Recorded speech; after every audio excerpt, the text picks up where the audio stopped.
Hello tout le monde. J'ai eu envie de vous parler de 2-3 choses en lien avec l'automne.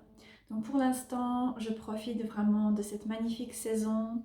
L'automne est ma saison préférée et de plus en plus à mesure que j'avance sur mon chemin, je me rends compte que toute cette période entre Mabon et Samhain devient vraiment un moment sacré qui me permet de réaliser un travail profond sur moi-même, un travail de libération, un travail de guérison, un travail d'introspection aussi. Et donc, je prends un peu de temps en ce moment pour profiter de cette saison. Je fais de longues balades dans la nature et je prends simplement du temps pour admirer les magnifiques couleurs et profiter de ce temps. Il fait encore très beau pour la saison, en tout cas ici en Belgique. Et donc, c'est vraiment un plaisir de pouvoir ralentir et respirer et profiter de la nature. Je prends aussi un petit peu de recul par rapport à YouTube pour le moment. Tout d'abord parce que je donne la priorité à mes clients et aux personnes qui sont inscrites à l'atelier que je donne en ce moment sur le tarot. Et aussi parce que j'ai commencé à explorer quelques autres canaux de connexion avec des personnes. Et pour l'instant, je communique avec quelques groupes avec qui j'ai des échanges qui sont vraiment très intéressants. Je pense que c'est un public qui est davantage dans une démarche active et engagée. Et donc les échanges sont vraiment très très intéressants et ça me fait beaucoup de bien de pouvoir me connecter avec ces personnes. Donc pour l'instant, je fais un peu une pause par rapport à YouTube. Alors j'ai reçu un tarot que je vais déballer avec vous. Alors c'est un tarot que j'ai découvert un petit peu par hasard et j'ai envie de pouvoir le travailler, pouvoir l'utiliser. Et j'ai eu l'opportunité de faire un échange avec une personne. Donc je suis vraiment très heureuse de pouvoir le découvrir et vous le faire découvrir en même temps. Alors, d'abord que j'arrive à l'ouvrir.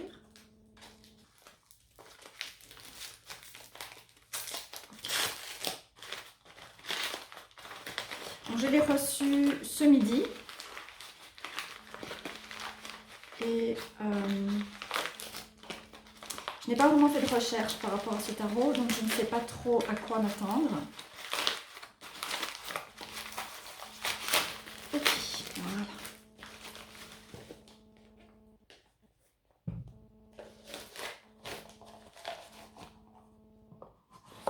Okay.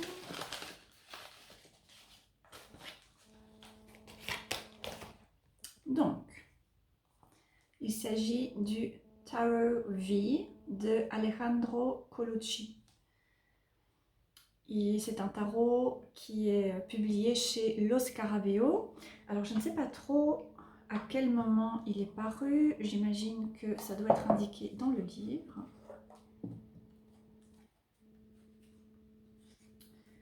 Je pense que ça n'est pas nécessairement un tarot très récent. Ah si, 2022, 2021. Publié pour la première fois en 2021. Donc c'est un tarot en fait assez récent.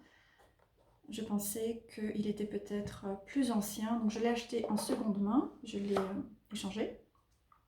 Donc je vous remontre la boîte, j'avais un petit peu en arrière, qui s'ouvre comme ceci, qui est très jolie avec cette image en noir et blanc.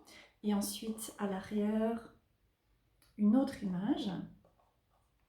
Ok. Avec une carte qui était restée à l'intérieur et c'est une carte qui me parle beaucoup. Ok, alors au niveau du livret, c'est un livret Los Scarabeo, donc relativement succinct et en plus, j'imagine, traduit en plusieurs langues. J'imagine. En tout cas, il est traduit en français. Où sont les traductions?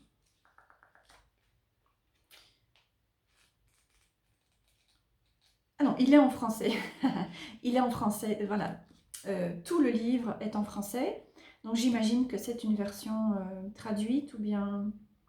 Bon, Lo Scarabeo, c'est un peu étrange. Voilà, je découvre avec vous.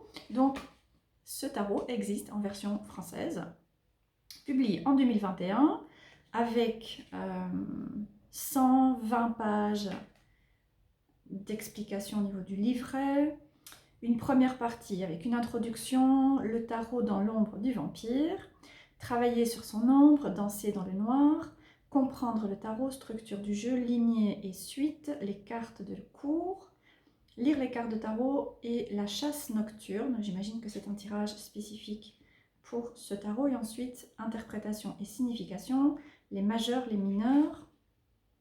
Et pour terminer, quelques notes sur travailler sur son ombre avec le tarot vie. Je pense que ce tarot va me plaire. En tout cas, le livre est assez joli, assez sobre, mais avec cette élégance des vampires. Et dans le livret, vous avez plus ou moins une page et demie pour chaque carte, y compris pour les mineurs. Donc un message divinatoire, la danse dans l'ombre, pardon, la danse de l'ombre, l'inversion et les mots-clés. Très intéressant. Ok, et a priori, les noms n'ont pas l'air d'avoir été changés. Une citation de Jung. Le meilleur travail politique, social et spirituel que nous puissions faire est de retirer la projection de notre ombre sur les autres. Voilà qui résume bien tout l'intérêt que j'ai pour le travail sur les ombres. Ok, alors je vais regarder le tarot. Alors voilà le dos des cartes. J'aime beaucoup. Donc il est dans un ton gris foncé avec des traces de sang et quelques gargoyles et autres symboles. Voilà, ça me plaît. Les cartes ont l'air d'être relativement luisantes et elles n'ont pas de bord. Alors elles sont mélangées puisqu'il s'agit d'un tarot de deuxième main et la personne ne l'a pas remis dans l'ordre du tarot. Alors, le 2 de coupe.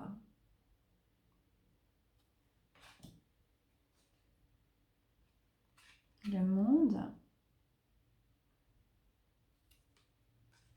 Alors, les noms des personnages sont représentés par des symboles et étant donné que les cartes ne sont pas dans l'ordre, je ne sais pas trop à quoi correspond celui-ci. Je dirais un page de coupe, je dirais. Ce sera à confirmer quand je travaillerai avec ce tarot. Jeanne d'Arc pour le 8 de coupe. Ok, intéressant. 8 de bâton. Ok, chauve-souris. Oh, wow. 5 de bâton, une sorte d'araignée.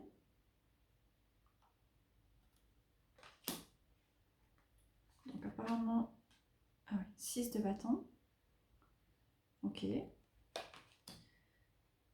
6 de coupe. Une carte qui me plaît beaucoup. Alors l'impératrice, je pense que je l'avais vue, je n'aime pas du tout et je confirme que là, en l'ayant devant moi, je n'aime pas du tout cette carte. Le diable, bon, je n'aime pas trop, mais je vois en tout cas la raison de ce choix. Oh, wow. Le soleil. Wow, magnifique. Je viens d'avoir un message très puissant. 5 d'épée. Oh ouais, il faut que je sorte le soleil pour le retravailler après. Alors, 10 de pentacle. Voilà, ça je n'aime pas du tout. Donc il s'agit au niveau du style de manipulation au niveau des photographies Et celle-là, en tout cas, je n'aime pas. Ah, l'Hiérophante. Ouais, ça me parle bien. Alors, la Reine de Bâton. Ah, ok, je pense que ce tarot va me plaire. Le Fou. Alors, j'espère que ça rend bien à la caméra parce que les cartes sont assez sombres. Donc, les tons sont vraiment dans des gris très foncés, noirs. Toute l'image, tout ce qui est repris dans l'image est relativement fondu. Chut, ma chérie. L'As de bâton. L'As de bâton. Ok. Le 2 d'épée. Ah ouais, ok. Ouais, j'aime beaucoup. 10 d'épée. Alors là, je n'aime pas du tout. Donc je pense que je vais tracer polarisé par rapport à ce tarot parce que il y a des cartes que j'aime beaucoup, il y en a que je n'aime vraiment pas et il y en a que j'ai un petit peu du mal à comprendre. Ici, le 8 de Pentacle. Ok. Oh, ok, la mort. On est très clair par rapport à cette image. Le magicien. Le magicien, ok. L'As de coupe. Quand on est fan des vampires, je pense que c'est très clair. Alors, le 9. 9 de bâton. Intéressant.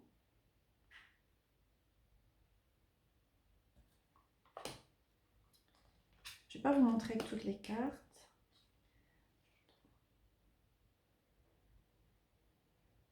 La prêtresse.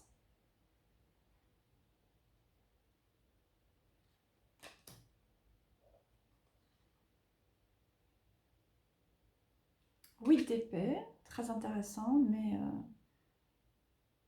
j'aime beaucoup. Très différent, je veux dire, de ce qu'on trouve habituellement.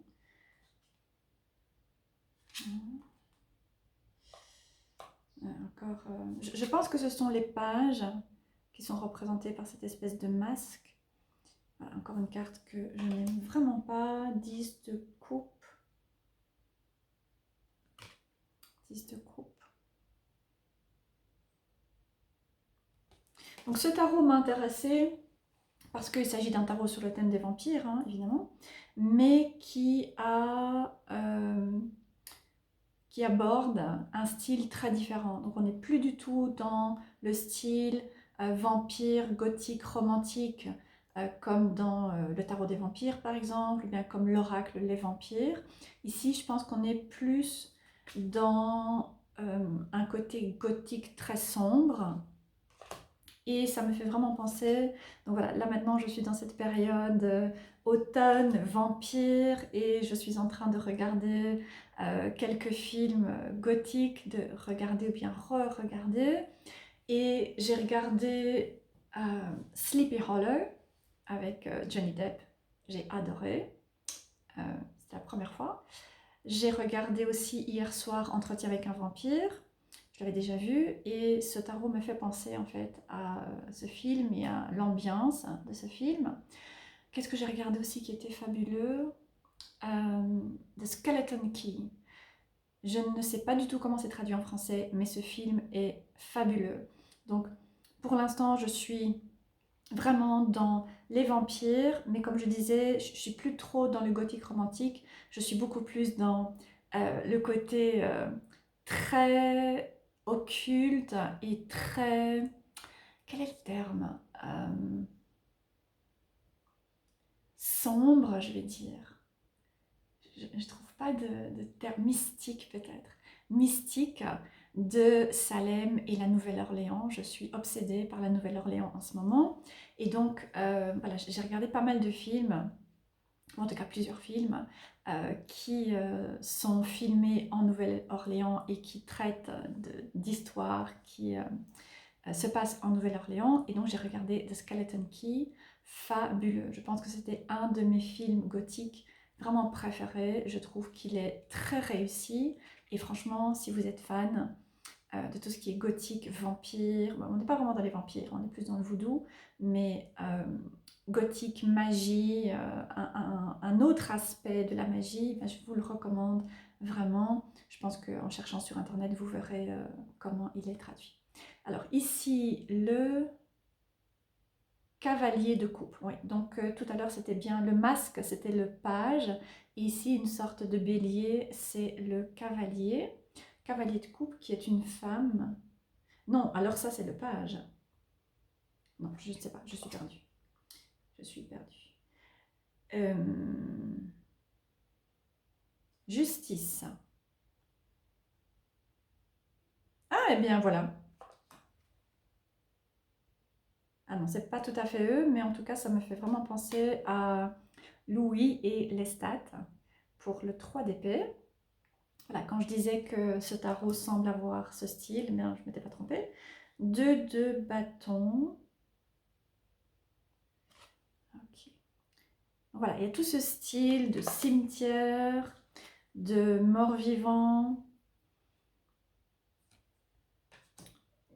C'est à la limite hein, entre les vampires et les... Comment est-ce qu'on appelle les zombies?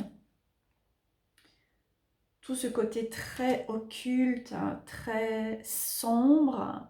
Pas nécessairement dans le côté euh, des jeux qui ont des thèmes sombres, bien qu'évidemment ce tarot a un thème sombre, mais plus ce côté sombre qui va créer cette ambiance horreur et euh, voilà comme ici, hein,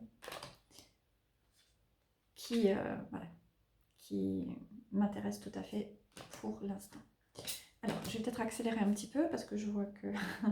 ok, reine d'épée, je vais m'arrêter avec elle. Faudra que j'y revienne, mais a priori, elle ne me déplaît pas. Voilà, pour le tarot vie de Alejandro Colucci, Scarabeo. Je pense que je vais passer un peu plus de temps avec lui après la vidéo et regarder les dernières cartes, voir comment il me parle. Je pense qu'a priori, il y a beaucoup de cartes qui me parlent, justement, qui évoquent des souvenirs ou bien des émotions ou bien qui font écho à des choses auxquelles je suis en train de m'intéresser pour l'instant. Donc je pense que ça va vraiment être euh, un tarot qui va me plaire et avec lequel je vais aussi aimer pouvoir travailler, même s'il y a vraiment certaines cartes que je n'aime pas du tout, mais généralement c'est comme ça que l'on sait qu'un tarot va nous amener à travailler à différentes choses. Donc c'est voilà, c'est comme ça. Et je vais l'utiliser et ensuite eh bien, je ferai une nouvelle vidéo pour vous donner un petit peu mon opinion et vous dire ce que j'en parle en ayant pu avoir pris du temps avec lui et avoir pu explorer vraiment sa personnalité et son style et la manière dont il a envie de travailler avec moi. Je sais que la personne avec qui j'ai fait l'échange me disait que même si elle trouve ce tarot magnifique, elle n'a vraiment pas pu se connecter avec ce tarot, donc je vais voir. En tout cas, a priori, je me sens connectée, mais je verrai ensuite comment vraiment il va pouvoir m'accompagner sur mon chemin. Voilà, ensuite j'ai eu envie de parler un petit peu de Hedge Witchcraft.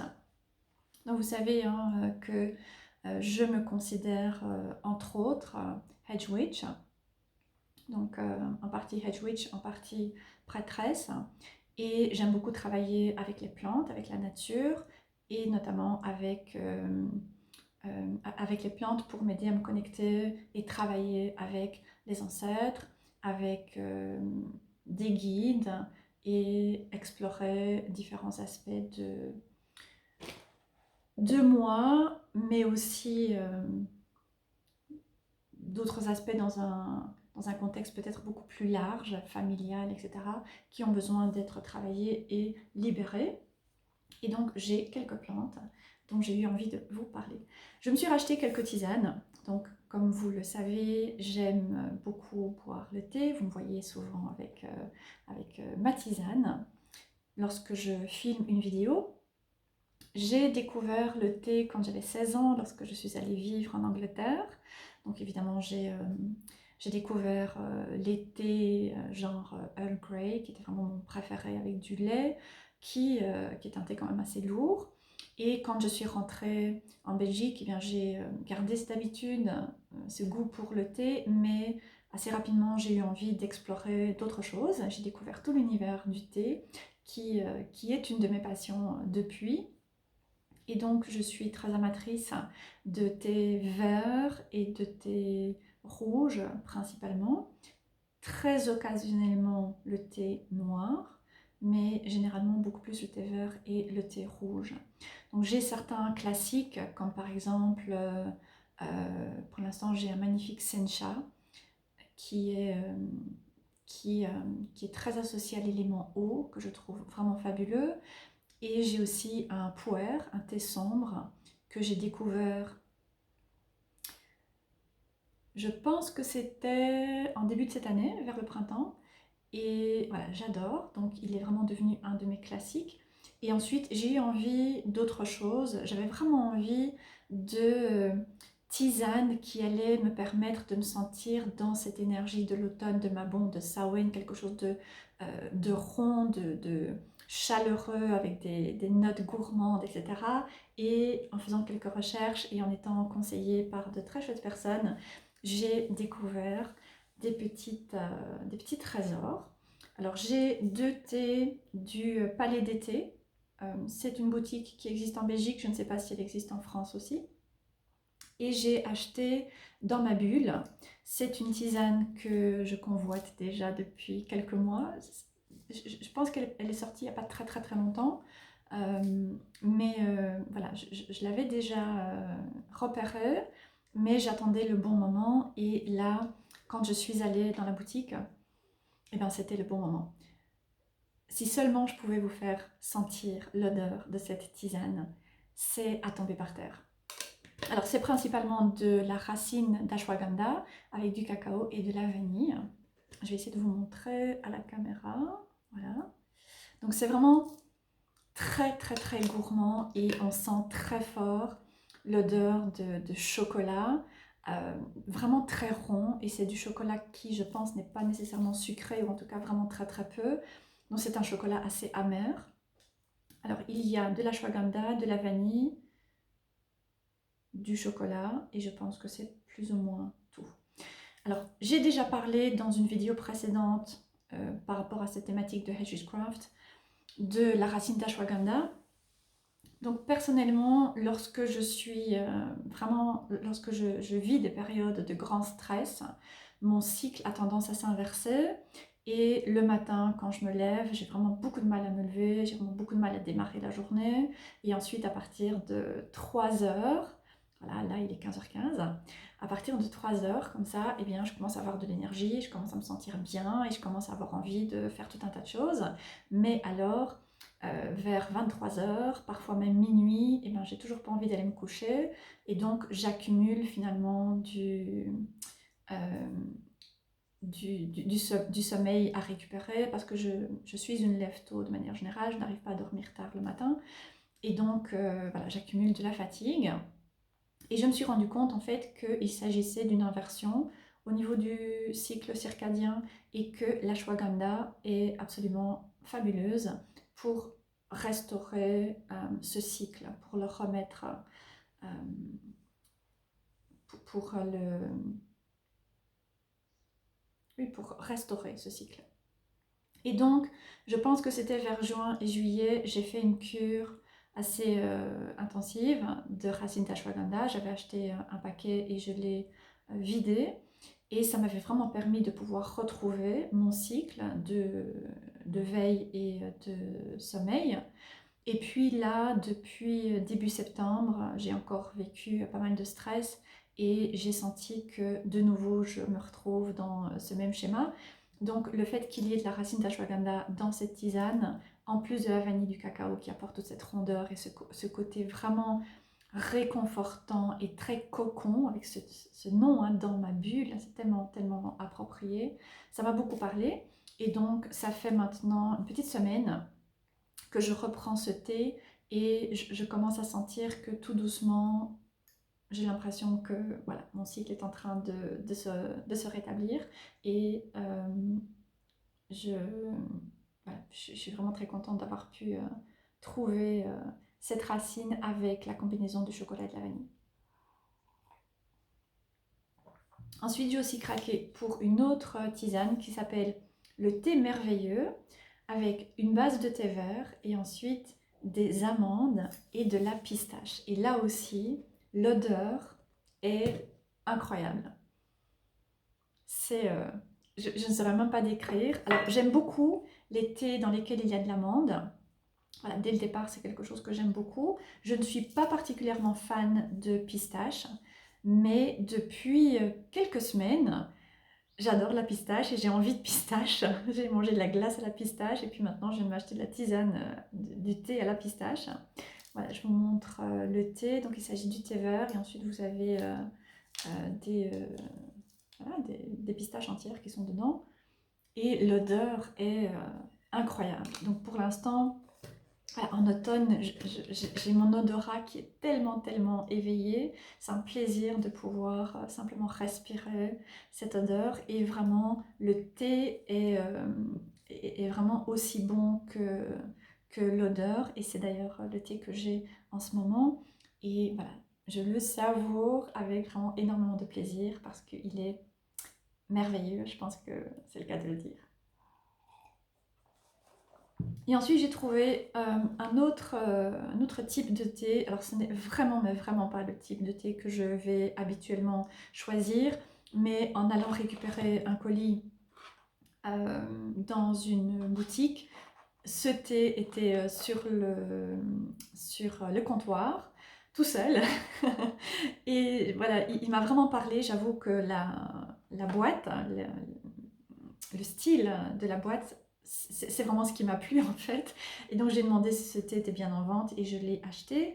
Mais voilà, je n'achète pas du tout de thé en sachet, je préfère le thé en vrac. Je n'achète pas du tout de cette marque non plus. Et je n'achète pas du tout, généralement, je ne suis pas nécessairement attirée par les différentes plantes euh, qui entrent dans la composition de cette tisane en particulier. Mais voilà, il m'a vraiment appelée et franchement, je me suis fait une tisane ce matin parce qu'hier, je vais manger des choses et j'étais un petit peu barbouillée. J'ai pris cette tisane au lever ce matin et c'était un délice. Donc franchement, je ne regrette pas. Alors, c'est la tisane Puka qui s'appelle après repas, après dîner et qui contient de la racine de chicorée, donc on est encore dans les racines, hein. Racine de chicorée, de l'anis, du fenouil, de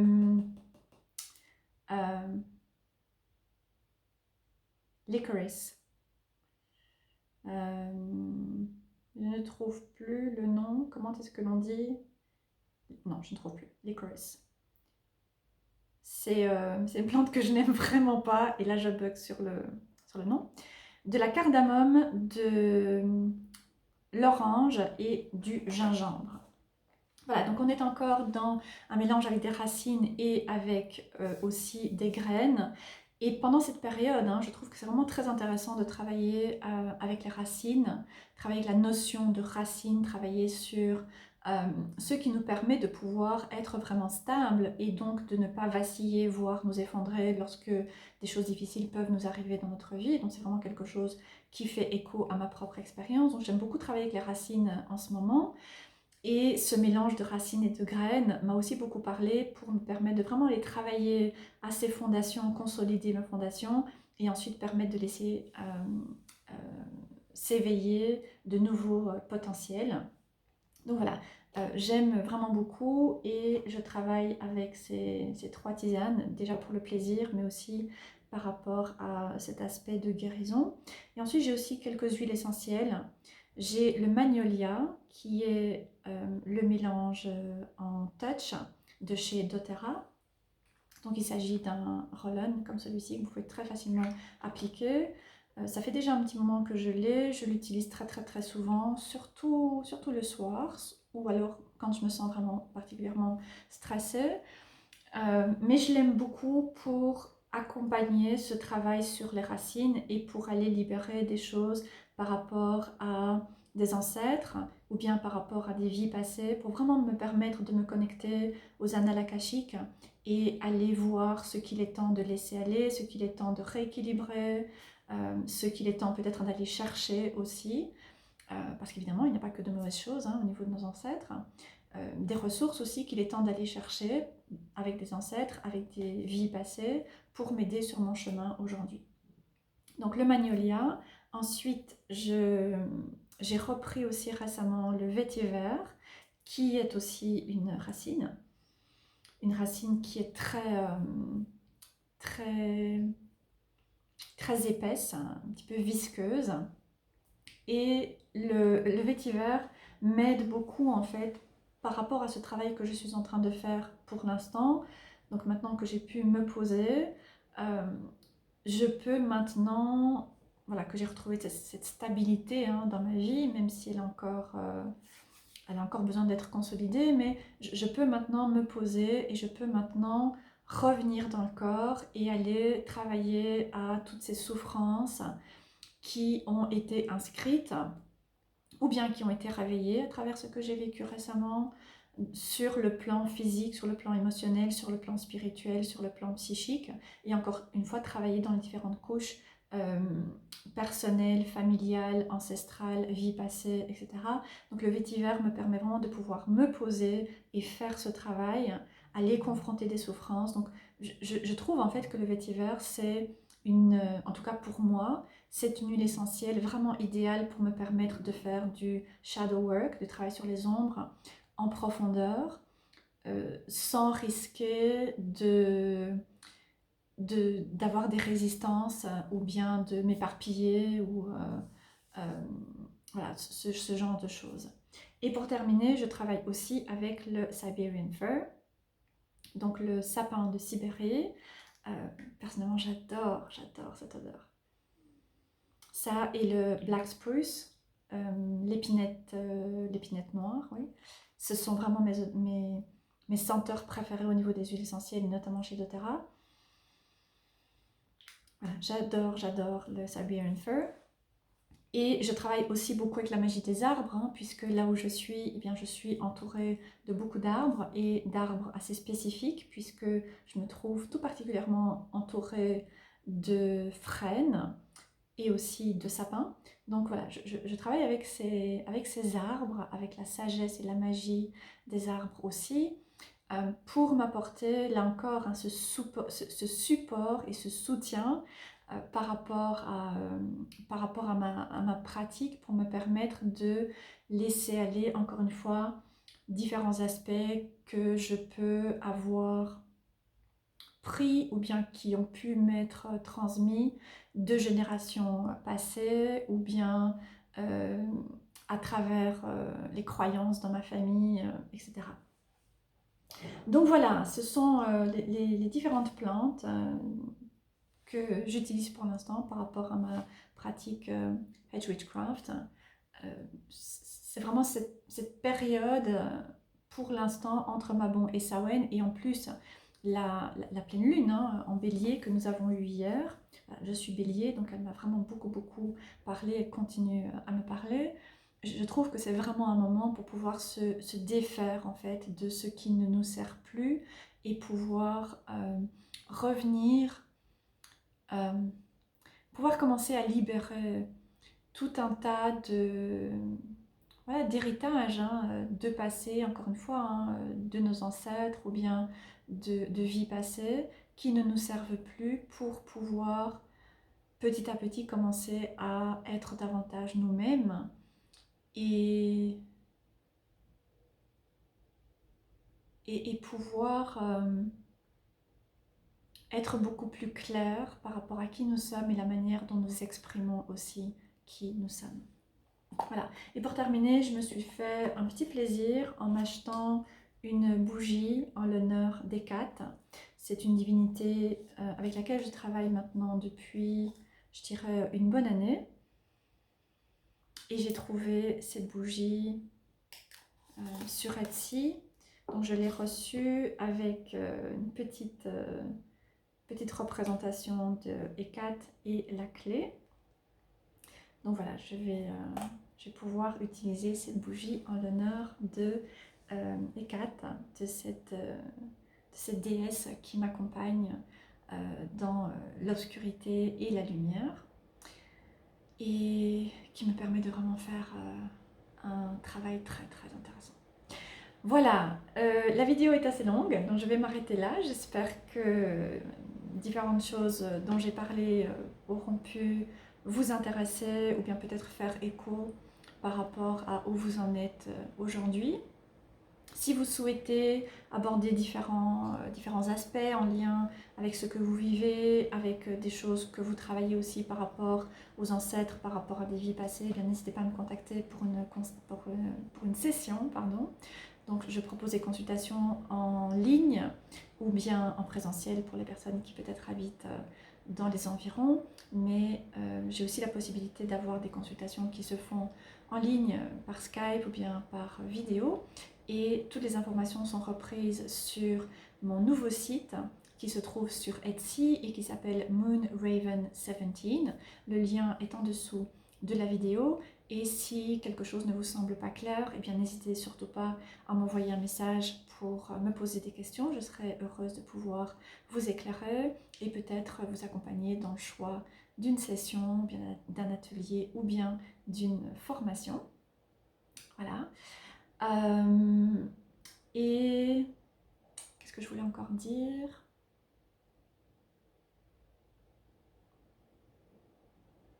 Il y avait quelque chose, ça vient de me passer.